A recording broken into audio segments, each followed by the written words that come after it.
नमस्कार साथियों। तेलंगाना की राजनीति में एक नई सुगबुगाहट दिख रही है। दरअसल केसीआर ने अपनी ही पार्टी से अपनी ही बेटी को बर्खास्त कर दिया है, बाहर कर दिया है।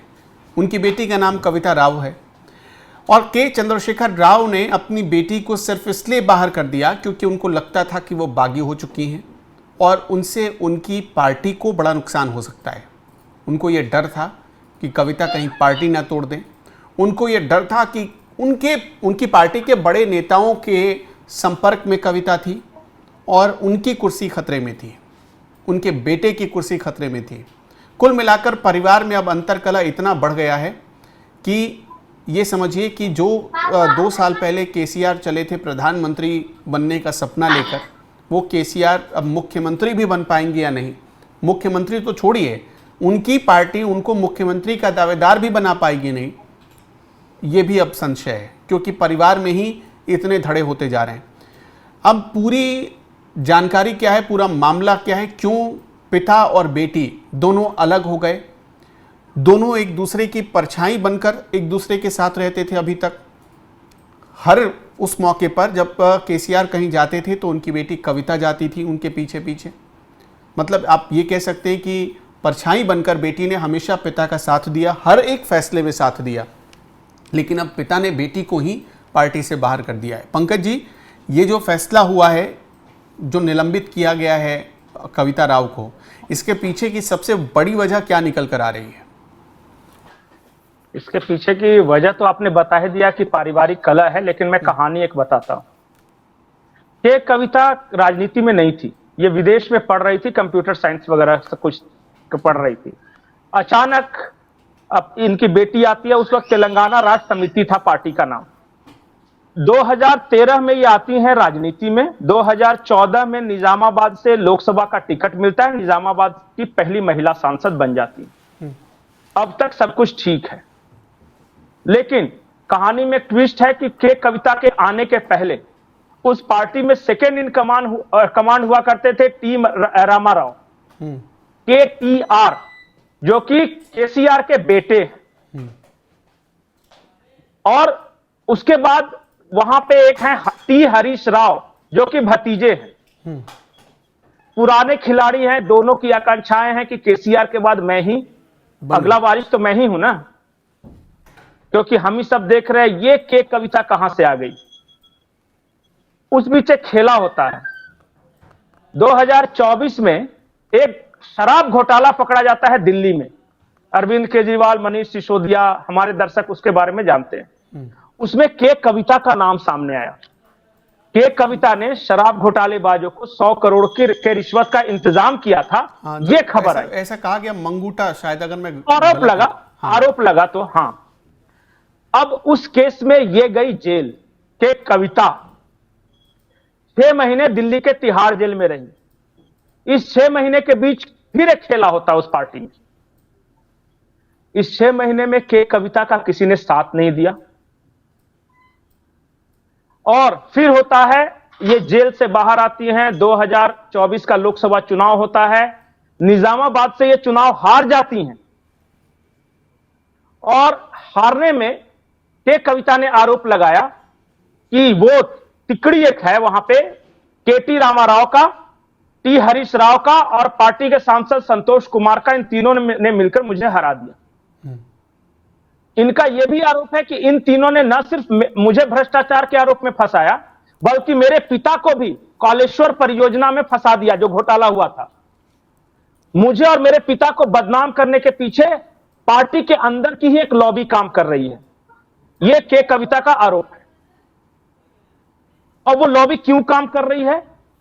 के कविता का कहना है कि जो केटी रामाराव हैं, उनकी बात बीजेपी से हो गई थी। उस पार्टी का, भारत राष्ट्र समिति का विलय भाजपा में होना लगभग तय हो गया था विधानसभा चुनाव के पहले। लेकिन मेरे पिता और मैंने इसका विरोध किया।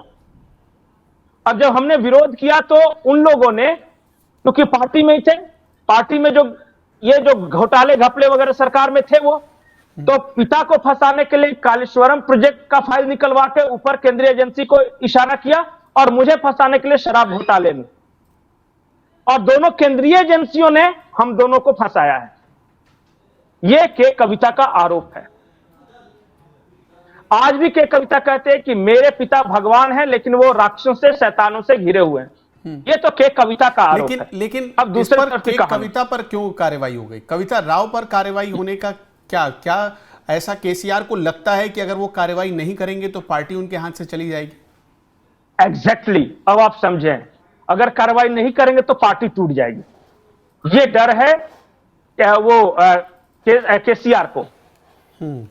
अब हुआ कि ये तो आरोप है के कविता का। अब केटी रामाराव का आरोप और हरीश राव का, इन दोनों का सुनिए।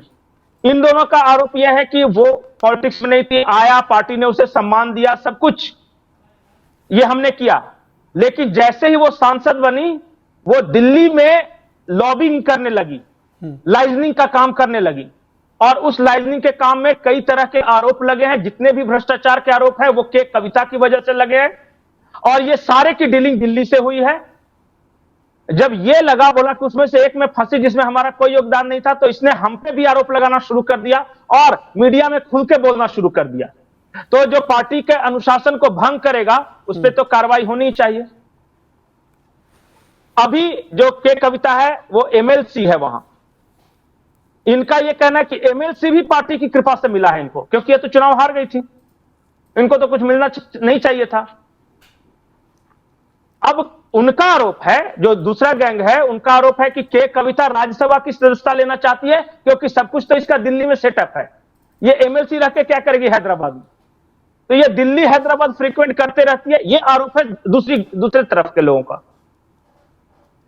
अभी हाल ही में एक के कविता एक वहां एक कमिटी थी, उससे भी हटाया गया। बहुत पावरफुल कमिटी है।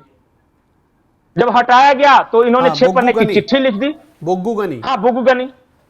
अब वो जो 6 पन्ने की चिट्ठी लिखी, तो वो 6 पन्ने की चिट्ठी भी लीक हो गई। के कविता अपनी चिट्ठी भेजती है अपने ही पिता को, और वो चिट्ठी लीक हो जाती है। जरा सोचिए, और वो मीडिया में आ जाती है कि किस पार्टी के किस कैंडिडेट पे क्या आरोप लगाए हैं, किस नेता पे।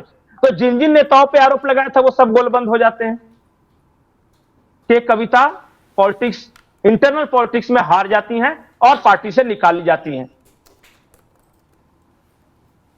यह है पूरी कहानी अभी जो वहां चल रहा है। मतलब दक्षिण की राजनीति में एक ये बहुत बड़ा परिवर्तन आप देख रहे हैं, उथल पुथल देख रहे हैं, और खासतौर पर तेलंगाना की राजनीति में, और इसका सीधा फायदा, इसका मतलब आने वाले दिनों में कांग्रेस को होगा। कांग्रेस तो जीती हुई है। वहां क्या हुआ कि मेन पार्टी कांग्रेस हो गई है, बीजेपी मेन अपोजिशन हो गई है। और केसीआर की हालत यह है कि आधे इधर चलो आधे उधर चलो, जो बच गए वो केसीआर के साथ रहो। ये हाल हो गया उनकी पार्टी का। जो पार्टी तेलंगाना बनने के बाद से लगातार सत्ता में थी, जब सत्ता में हटी तो दूसरे नंबर पे भी नहीं रही, तीसरे नंबर पे चली। जरा सोचिए। और तीसरे नंबर पे जाने के बाद, इसका मैं पता है कैसे स्टडी करता हूं, ये बंगाल में कम्युनिस्टों की तरह हुआ है। कम्युनिस्ट शासन में है, अचानक शासन से हटे तो मेन अपोजिशन से हटे तो आज तीसरे नंबर का। इसी जमाने में बंगाल में कम्युनिस्ट और कांग्रेस ये हुआ करती थी। आज टीएमसी या बीजेपी आ गई है, ये सब तीसरे चौथे नंबर। वो दोनों गठबंधन करके लड़ते हैं, फिर भी जीरो ही लाते हैं। पंकज जी, बहुत बहुत शुक्रिया आपका तमाम जानकारियों के लिए। दर्शकों, कुल मिलाकर यह है कि तेलंगाना की राजनीति में केसीआर परिवार के भीतर ये जो उथल पुथल है, उसका असर आने वाले कुछ एक दिनों में आप ज़रूर पार्टी पर देखेंगे। चाहे पार्टी का नेतृत्व बदल जाए या पूरी पार्टी का कहीं दूसरी पार्टी में विलय हो जाए, इसकी पूरी संभावना बनती नजर आ रही है। आपका क्या मानना है, कमेंट बॉक्स में आप हमें बताते चलिएगा। फिलहाल इस वीडियो में इतना ही। नमस्कार।